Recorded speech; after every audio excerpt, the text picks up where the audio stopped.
Assalamualaikum warahmatullahi wabarakatuh. Berikut ini kita membahas mengenai hal-hal yang disunatkan saat kita melaksanakan umrah. Apa aja? Pertama, sebelum kita mengerjakan umrah atau berniat umrah, kita disunatkan memotong kuku, membuang bulu-bulu badan seperti kita mencukur kumis, merapikan jenggot, kemudian mandi sunat ihram, kemudian berwudu dan berwangi-wangian di badan. Jadi yang harus diperhatikan ketika kita berwangi-wangian itu parfumnya harus ditaruh di badan, jangan di kain ihram.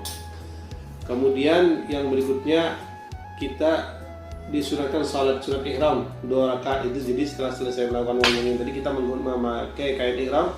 Nah setelah selesai memakai kain ihram itu kita disunatkan untuk salat sunat ihram 2 rakaat. Kemudian disunatkan lagi bagi laki-laki menggunakan 2 helai kain tadi masing-masing untuk sarung dan selendang yang berwarna putih.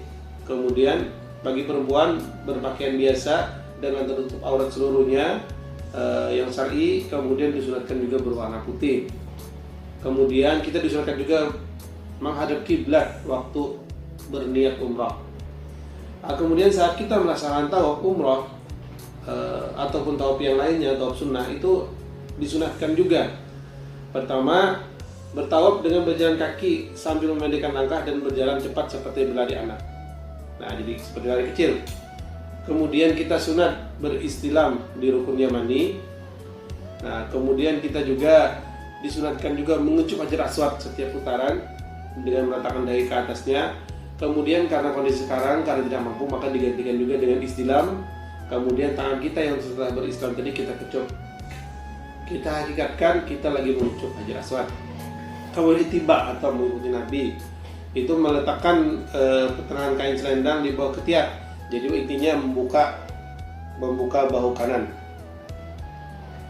Kemudian sholat sunat 2 rakaat setelah tawaf itu juga disunatkan di belakang makam Ibrahim. Kalau tidak bisa persis di belakang makam Ibrahim, yang penting di bagian belakangnya.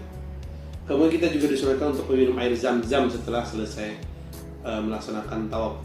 Dan disunat juga minum sebanyak-banyaknya. Kemudian apa yang disunatkan saat kita melaksanakan sa'i? Pertama, sunat dalam sa'i pertama suci dari hadas besar dan kecil. Jadi artinya sa'i tidak mensyaratkan kita harus suci. Jadi misalnya kita batal wudu atau kita sedang berhadas besar, misalnya waktu perempuan atau untuk ibu-ibu atau perempuan setelah selesai tawaf kedatangan tamu bulanan, maka itu boleh tetap melaksanakan sa'i.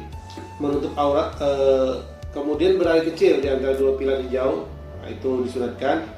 Kemudian setiap kali jalan disempurnakan sampai ke puncak. Jadi puncak Safa, puncak Marwah, sah saja ketika kita sudah sampai di bawahnya. Yang penting masuk sudah Bukit Safa dan Bukit Marwah. Tidak sampai di puncak itu sah saja, tapi disunatkan untuk sampai ke puncaknya. Kemudian mualat atau berturut-turut itu juga disunatkan dalam sa'i.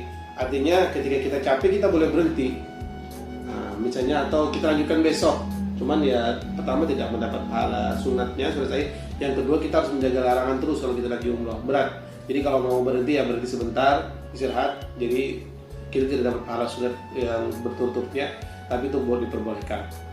Kemudian dalam tahallul itu hal yang disunatkan bagi laki-laki itu lebih afdal mencukur habis seluruh rambut. Nah, kemudian boleh saja memotong beberapa helai, minimal 3 helai. Kemudian untuk perempuan cukup memotong 3 helai rambut saja, sedikit saja untuk perempuan. Dan perempuan makruh kalau bercukur. Nah, demikian, semoga bermanfaat. Terima kasih. Assalamualaikum warahmatullahi wabarakatuh.